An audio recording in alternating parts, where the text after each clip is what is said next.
Haleluya, jumpa lagi dengan saya, Pendeta Reo Panggabean, Oikumene Ministry Jakarta. Apa kabar saudara? Saya berharap saudara selalu berada dalam keadaan baik, sehat, penuh semangat, dan never give up. Jangan pernah menyerah. Saya sedang berada di Batu Malang karena beberapa saat lagi akan sharing firman Tuhan di GBI Diaspora Sejahtera Batu Malang.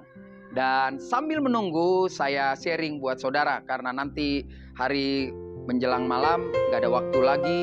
Pemandangannya tidak indah seperti yang saudara lihat di belakang. Di dalam kitab Matius 21 ayat 12 dan 13, Lembaga Alkitab Indonesia menulis judul Yesus menyucikan bait suci. Lalu Yesus masuk ke bait suci dan mengusir semua orang yang berjual beli di halaman bait suci. Ia membalikan meja-meja penukar uang dan bangku-bangku pedagang merpati. Dan berkata kepada mereka, ada tertulis, rumahku akan disebut rumah doa. Tetapi sekarang kamu menjadikannya sarang penyamun. Tuhan Yesus datang dan memperbaiki kerusakan-kerusakan yang terjadi di bait suci.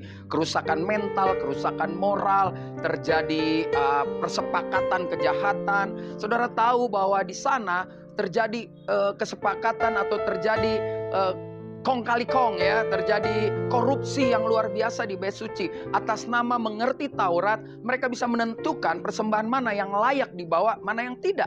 Dan ketika tidak layak, maka kambing, domba, merpati itu harus dibawa kemana? Dia harus dijual dengan pedagang-pedagang yang menerima barang bekas, dan hasilnya dia harus membeli lagi dengan barang yang baru. Dan teori itu kan berlangsung sampai saat ini.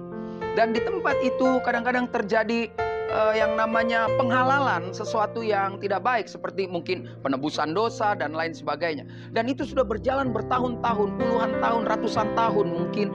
Dan tiba saatnya sebelum Yesus dipermuliakan, sebelum dia menyelesaikan tugasnya, dia membereskan itu semua. Bahkan ketika dia masuk ke dalam bait suci, dia juga menyembuhkan banyak orang yang sakit. Disitulah terjadi kegegeran, kegemparan. Nah, apa yang bisa kita pelajari? Di dalam perjanjian baru, kita yang hidup di zaman sekarang, bait suci adalah tubuh saya dan tubuh saudara. Jangan kotori bait suci saudara. Jangan kotori bait suci saya. Jangan biarkan yang kotor mengendalikan keindahan yang sudah dibuat oleh hadirnya Roh Kudus dalam hidup saudara. Jadi hari ini, apa yang dilakukan oleh Tuhan Yesus ketika dia mengambil sikap membersihkan bait suci, saya mengajak kita bersama-sama ambil sikap untuk berani membersihkan bait suci kita. Dengan pertolongan kuasa Roh Kudus, maka saya percaya kita pasti mampu. Walaupun sulit, walaupun sukar, banyak biaya yang harus dikeluarkan, bayar harga karena harus memotong, membunuh kebiasaan, kesenangan daging kita. Tapi pasti bisa kalau kita mau. Tetap semangat, sucikan bait suci kita.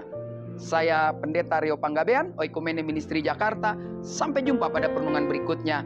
Tuhan Yesus